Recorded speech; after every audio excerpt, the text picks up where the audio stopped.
Behind every cute tradition is someone making money off you. And the tooth fairy? She might be the most profitable lie of them all. If I told you there's $1 billion industry built entirely on tiny teeth and childhood lies, you'd probably laugh. But hear me out. The tooth fairy, she's not just a cute myth with glitter and wings. She's a custom-built capitalist mascot designed to train kids to sell, parents to spend, and companies to cash in. This is the disturbing truth behind how a harmless bedtime tradition got hijacked by the economy, one baby tooth at a time. This is the story of why the tooth fairy is a $1 billion lie.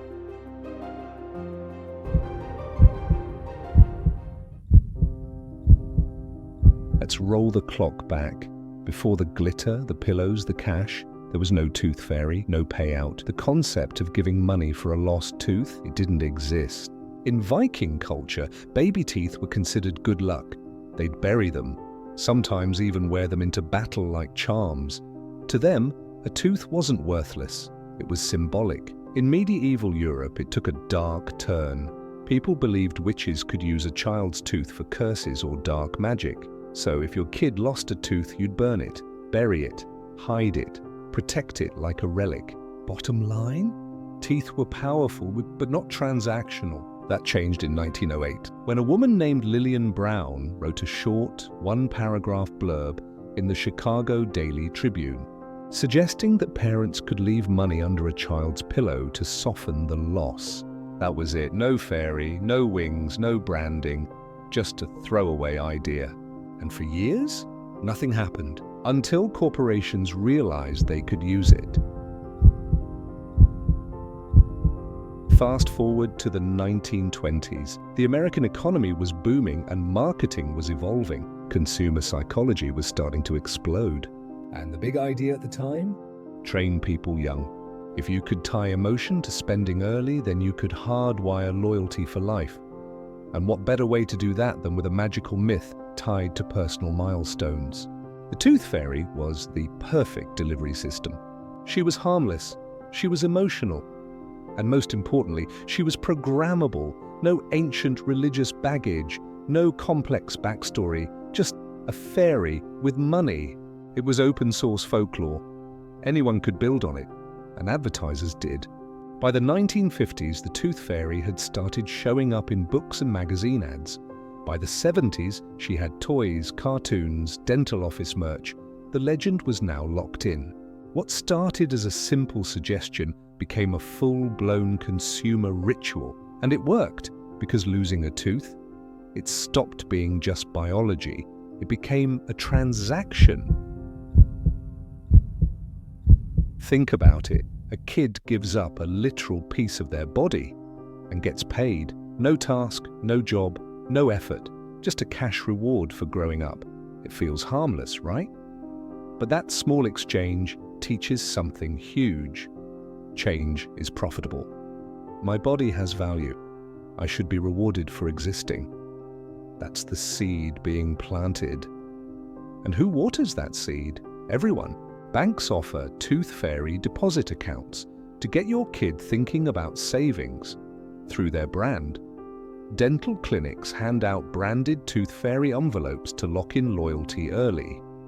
Fintech apps now include tooth fairy-themed savings goals, turning a childhood myth into an onboarding tool for your kid's first budget.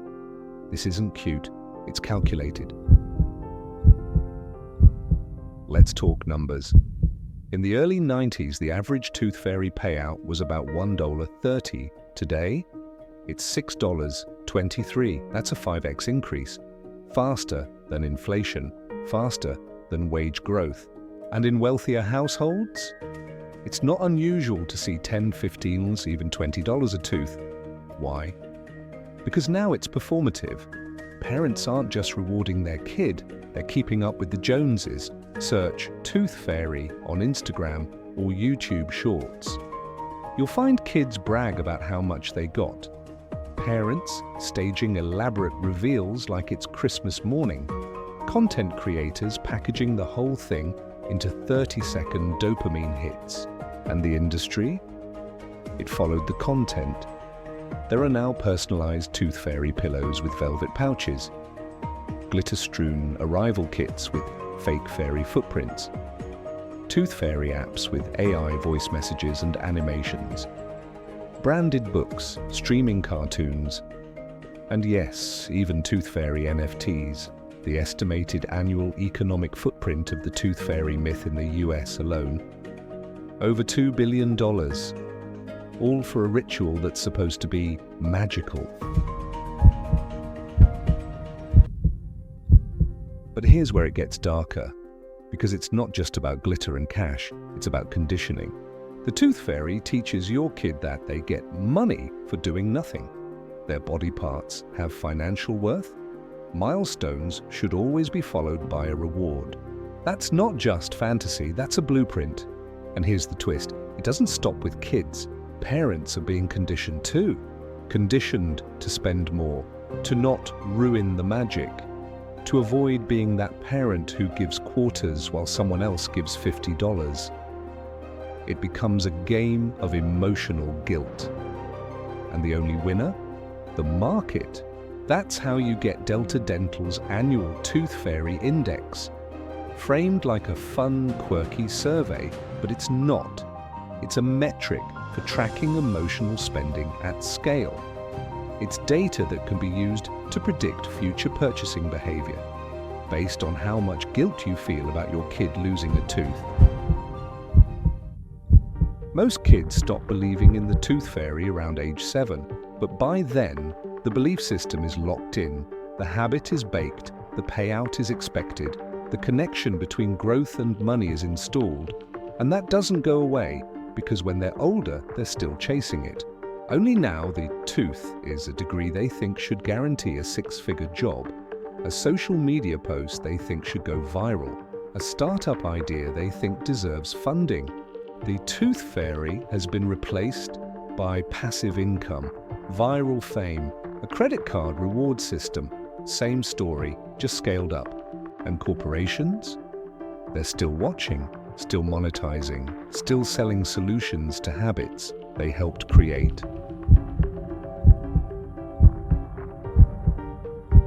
This isn't just about the tooth fairy, it's a blueprint repeated across childhood. Santa Claus teaches obedience, be good, and you get gifts. Think KPI. The Easter Bunny pushes celebrate, eat sugar, buy seasonal junk. Hink conversion. Graduation ceremonies package student debt as accomplishment. The tooth fairy? She introduces monetization. Think customer acquisition cost. These aren't just holidays or traditions, they're training modules for capitalism. Each one subtly teaches you are valuable when someone rewards you. And every time we participate, even with good intentions, we reinforce the idea. We install the software, and once that code is running, it's hard to shut off. So what happens when the rewards stop? When your milestones don't come with a cash bonus? When you grow, but no one's watching? That's when the system breaks people.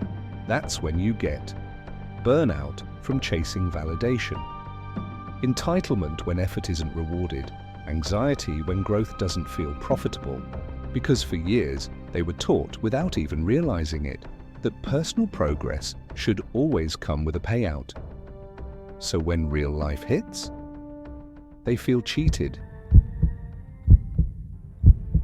But it doesn't have to stay this way. We don't have to cancel the tooth fairy, but we do need to unmask her. What if we used this moment differently? What if we said, hey, the tooth fairy isn't just about money, it's about growing up. We could use the moment to teach what saving is, what value really means. That sometimes life changes and you don't get a prize for it. That's not sad, that's real, that's useful. Imagine raising kids who know not every milestone has a payout. You can grow without being rewarded, and money comes from work, not wishes. So no, the tooth fairy isn't evil, but she's not innocent either. She's a bedtime story with a business model. She teaches us more than we think. She teaches value, reward, dependence, and belief in systems we don't question. She slips a coin under a pillow. but leaves behind a receipt. And the real danger? We keep passing this down, thinking it's tradition when it's actually training. Training for a world where everything has a price tag, where childhood is branded, where emotion is monetized, where magic becomes marketing. So ask yourself, what else are we selling? What else are we wrapping in innocence to push a product? Because the fairy isn't just a symbol, she's a strategy. She trades belief for loyalty, loyalty for lifetime spending, and that spending fuels everything. So yeah, it starts with a tooth, but if you're not careful, you're just another cog in the fairy's machine, and she always gets paid